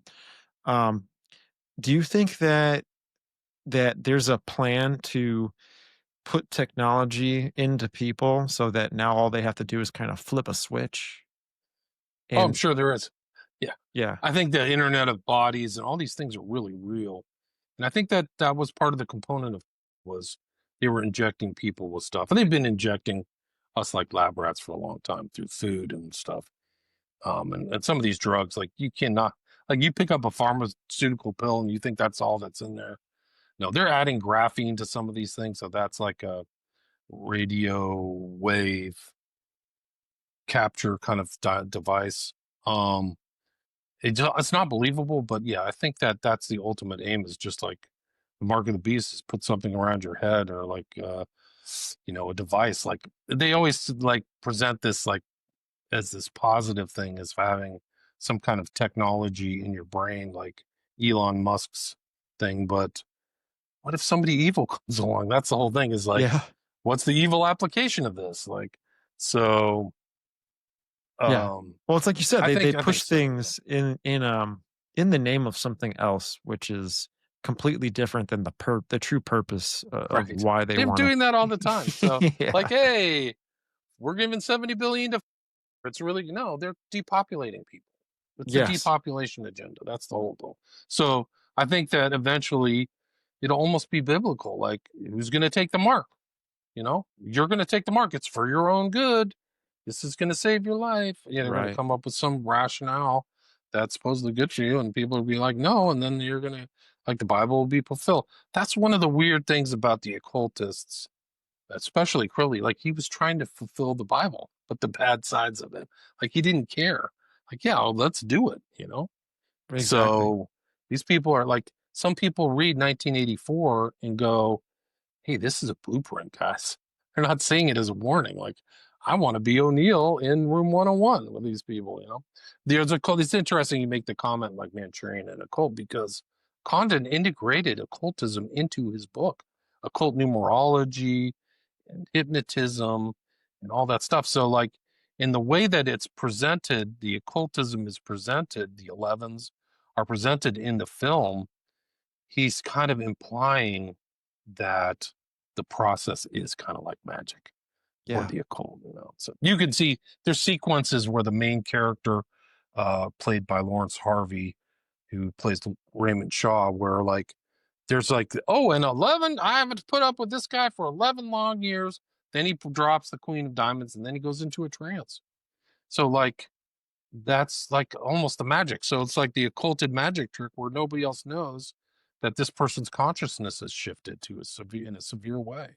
Yeah. And I think that's a big part. And I've talked about it plenty of times on this show. I've been on many other shows talking about what my idea, well, it's not my idea. I have a lot of patents. I have a lot of documents that I've searched and that I've collected that really shows what they're pushing with the digital ID. But the digital ID is just, the way to get us to sign off on this idea, to be accepted into society. We saw the same idea with the things that happened in 2020, right? They used a high impactful event to influence the emotions of the people, so then they don't rationally or critically think about what it is the people in charge are doing and their agenda, and their purpose behind it, but it just gets done, right? And I think that's a part of their plan. But I think the digital ID will be the way to push technology being integrated in the body. We've seen Bill Gates talk about the cell phone era ending, and an electronic tattoo is now rising, kind of, which will take place probably in 2030. At least from my research, that's what the Nokia CEO said back 5 years ago in Geneva, Switzerland, at the Davos group. So I think they're wanting to migrate technology to the next step, which will be wearables. We see RFK talking about that. But I think from wearables, they really want to get it in your body. And from Yeah, they some really do. insight reports from the World Economic Forum, they say this. Um, and but my whole just to summarize that up, I think they want to put technology in your body through the idea in the name of digital identity. So we can have something that really authenticates who we are, because maybe there will be cyber attacks, right? Someday in the future, which will DDoS us from everything, and our identities are stolen. So now we really need this digital ID. Um, but once this technology gets into our body, it's like if we were to put Siri in our head. I don't have agency over Siri anymore once it's a part of me. I say that because I just don't know what Siri can do. There's nothing for me to like regulate it. But if Siri is outside of my body in a cell phone, I have agency over Siri. Right. I tell it what to do. I have Right. authority over it. So I think that's one thing that it contributes to this idea of the mark of the beast. Why does the image of the beast cause everyone to get it in order to buy and sell? I think it's because not only is that something that forces you um, to getting it, because survival is based off of buying and selling, but now you become linked into the hive mind of that image of the beast. Where I think you can get disassociated from your consciousness, just like the worker bees do when the queen sends out a pheromone. And I think that's because this Antichrist figure will want to be like God, having control and influence over your life whenever he chooses to do so. In similar ways, how the Holy Spirit does, right? Where the Holy Spirit is talking to you on a daily. It's kind of convicting you. It's helping you move throughout your life with your decision making. And I think that's like the overall goal, who knows? Maybe it's 20, 30 years down the road. Maybe it's 2 lifetimes. They're planning it. Here's the thing, Stephen, they're planning it. Like, have you seen the 6G documents and stuff like that? Like, you're never going No. to be, you're going to be in an omnipresent AI world, and you're never going to get out of it. So the only people are going to be fighting to get away from technology. They're going to be like, we got to go, to the national park or something like that, so I can feel free. Because if once they put that in your body, you're never getting out of that consciousness. And you're Right. absolutely right. And I So think that's the why? plan. I think the other part of why. Ultimate, like you said, ultimate Yes. power. I think that's it. If you go back and like look at the emperors around the time of Christ, I can't remember whether it was Augustus or one of the ones before him, but like he would go to the Isle of Capri and they'd be lunching and they have slaves up on the cliffs, and he would mention one and the thing guy would jump off to his death. Like, it was just like total power. Like, that was the exercise of total power. And it's probably the same thing as like them watching gladiatorial combats or whatever. Like, I think that that's where we're headed back to, is that kind of mentality of like the Antichrist will be like a king and have power to destroy nations and things like that. Like, and will want to exercise that power.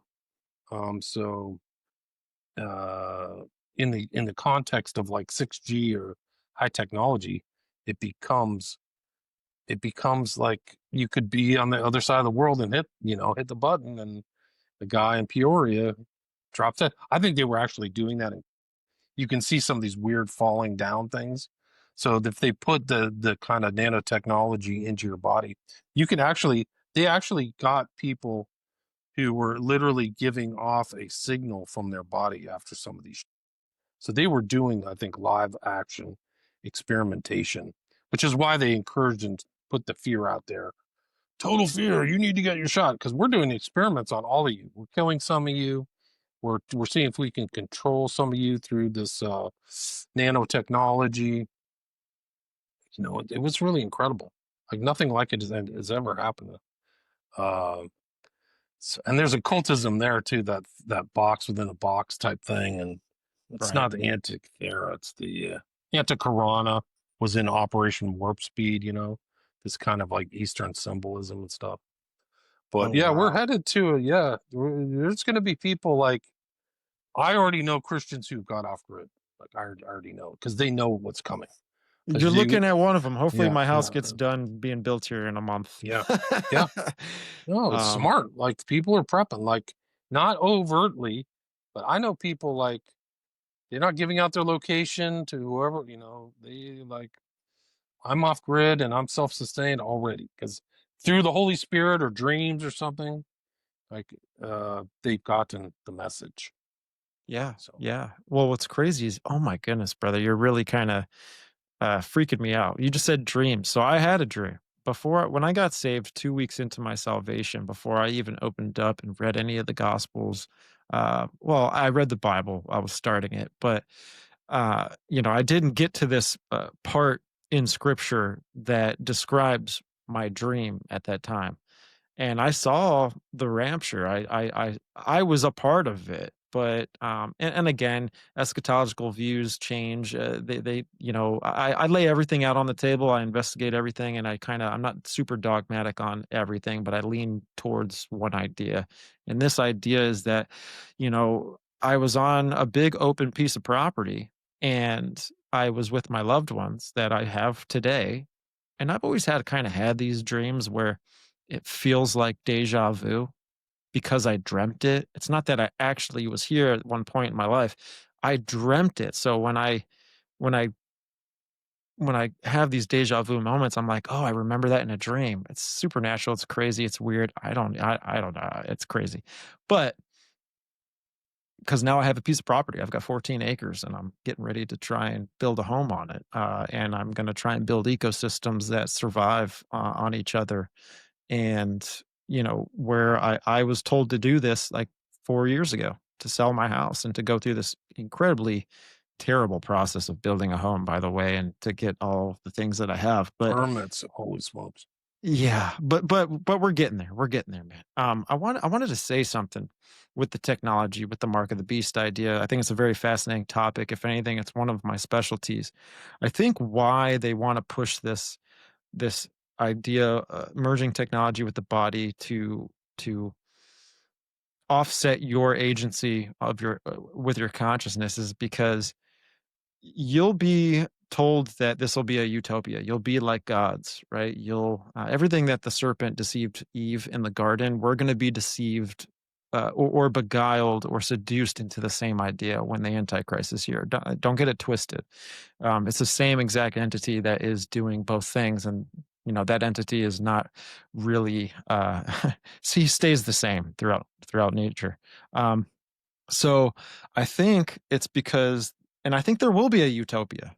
I think there will be even promotion that, hey, this will cure cancer. This will make you live to 200 years old or They're maybe already doing longer, that. They're already doing right? that.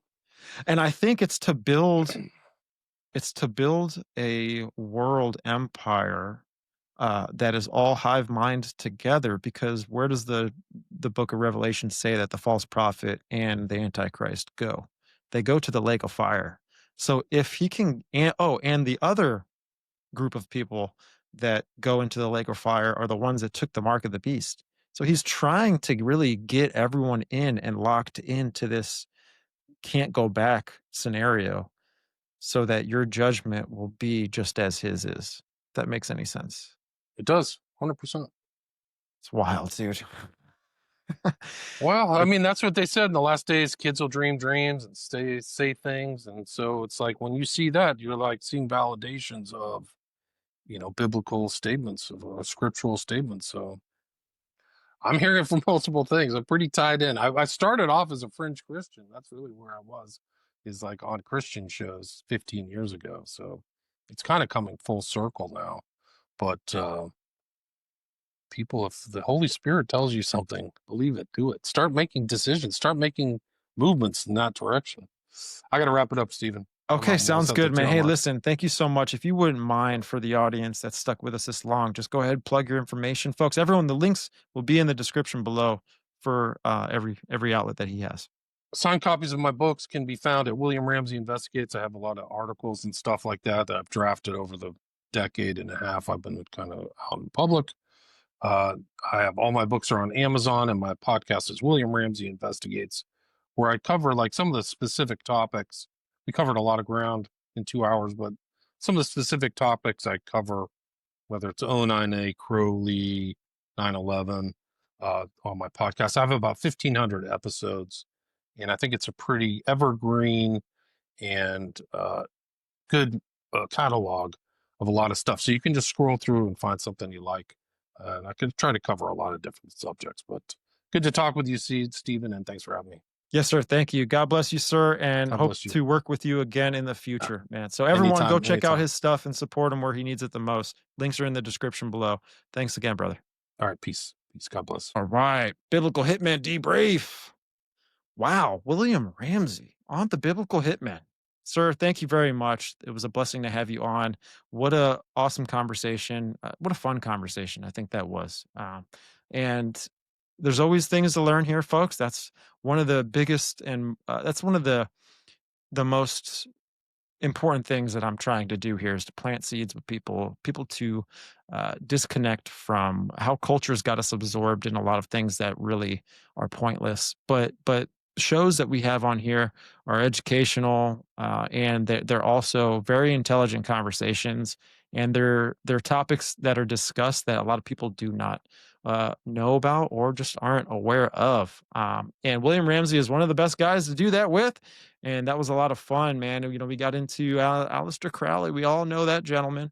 We all know what he was involved in. And, if you don't know, now you know a little bit more than you used to.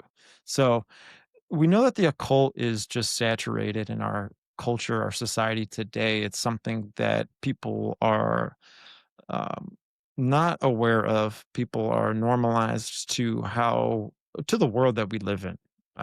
You see a lot of occult practice as well, not only in movies like Mr. Ramsey was talking about, but we also see so many occult symbolism and teachings in just our supermarkets, in our stores, in Target, all of these things where it's a part of our reality. And I think they're continuously trying to put these things in our reality because one day it'll be part of this idea that the Bible gets into as far as Mystery Babylon. You know, we know that this Mystery Babylon was something that Aleister Crowley was trying to work on and to usher into this world, Jack Parsons, and plus other people out there. These guys are not the only ones that are working for the forces of darkness, but there is a collective of these people that are in connection with these entities. And I think it's because it's the fallen angel demonic realm and their agenda to usher in a new world order, to usher in a new world religion, government, and currency,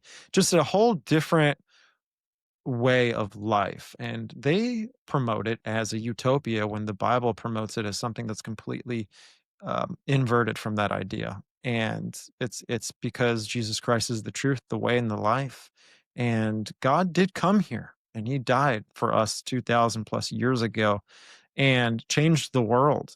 That's why you see evil present in the world today fighting with the light on a constant basis. It's because there's a spiritual war that is taking place in front of us. We are living on the battleground, and it's us to try and choose. It's for us to choose which team we want to advocate for and who we want to fight for.